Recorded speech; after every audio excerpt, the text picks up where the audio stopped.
guys, masilaw dito. Good morning. Pakita ko sa inyo ang aking munting garden. Ayan ang ating saloyot. Ayan. Tingnan nyo guys ang aking garden. Ang daming bunga nito ng aking bittergot. Ayan oh, maraming bunga yan. Ito pa. Ayan, yan. Oh, ayan. Ang ganda no? Ang dami nitong bunga. Ayan pa oh, ayan. Ang daming bunga nito mga guys. Ang ating munting garden. Dito ako ngayon para magulay. Magluto ako ng laswa. Masarap. Sobrang sarap. Ayan, mga papaya pa ako dito. Oh. Hindi pa siya malaki. Wala pang bunga. At saka malunggay. Ayan.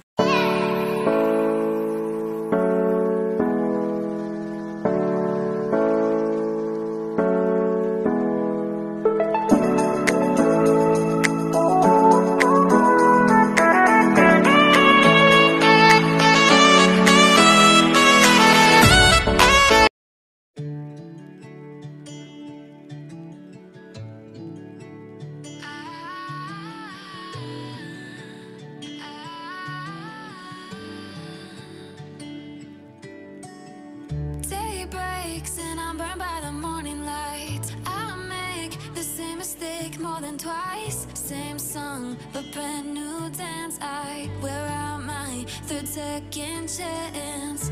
You take my breath and I can't get it back. Might be time for me to face the facts. The best me is with you, but I know I got a lot to prove. They think we're too damaged to fix, but we're just working through a little rust. They like to say we're just young, but I know we won't give this up. Sometimes I lose my mind. Pagkulo, ilagay na natin ang ating kamatis at sibuyas.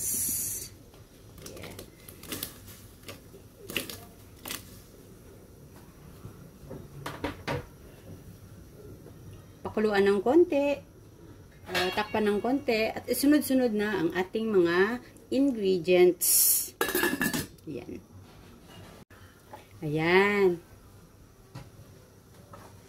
Sunod, ay lagay muna natin itong mushroom kasi medyo matigas-tigas ito eh. Ng konti. O ayan o. Hinugasan ko, nagkatanggal-tanggal na yung mga parong. Ayan. Ang sarap-sarap.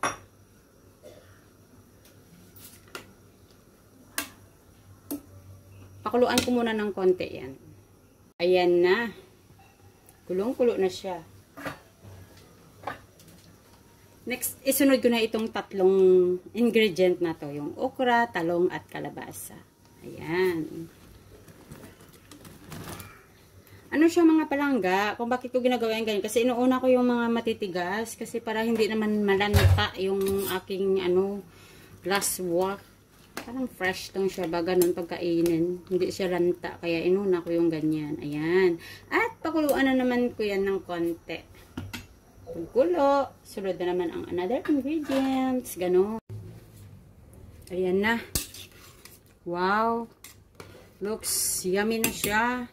Next kong ilagay itong aking asin. Kunting panglasa, magic sarap yan. At saka paminta. Kunti lang yan. Yan. Ganyan. Tapos ilagay ko na itong, huli ko na siyang lagay, no? Iba-iba talaga yung style ng pagkaluto nating mga mga Pilipino. Ito yung style ko. Ganyan. Ayan na. Ayan, pakuluan ng konti. Tapos malapit na matapos yan. Mulo na. Ilagay ko na itong aking tugabang. Saluyot.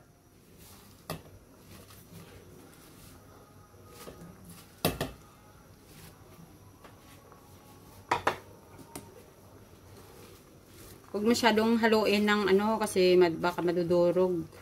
Kaya pa unti-unti ko lang yan ko siya. Ayan, ilunod. Press down hanggang sa maluto siya. Pakuluin ko siya ulit. Ayan. Pakuluin at takpan ulit.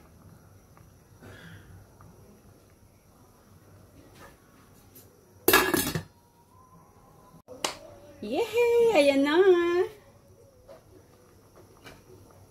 Lagay Lagay ko muna itong aking chili. Lagyan ko ng chili para medyo anghang ng konti. Ayan na. Ito yung version ko ng aking laswa eh. Ilagay ko na itong aking malunggay. Last na ito na ingredient. Yan.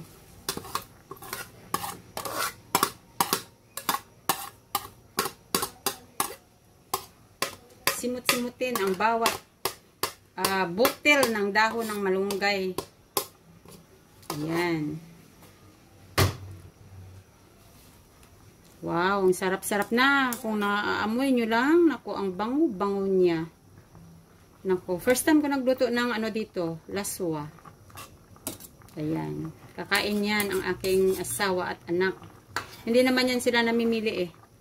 Ayan na mga palangga. Ayan na oh. Hindi naman siya masyadong durog. Kasi ayoko ng durog ang gulay eh. Ayan na. Ang aking mushroom. Ayan oh. Luto na siya. Oh, ayan. Ang sarap-sarap talaga niyan. Ayan na mga palangga. Mag-ready to ano na ako. Ready for lunch na kami. Ang sarap-sarap ng aking laswa. I need somebody who can love me and my words. No, I'm not perfect, but I hope you see my worth. 'Cause it's only you, nobody knew I put you first. And for you, girl, I swear I do the work.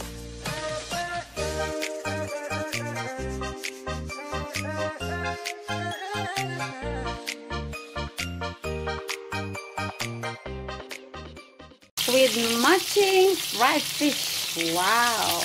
Masarap na masarap ito para sa aking ano bang tawag dyan? Sampat gid sa laswa ko. Wow! Jokes lang.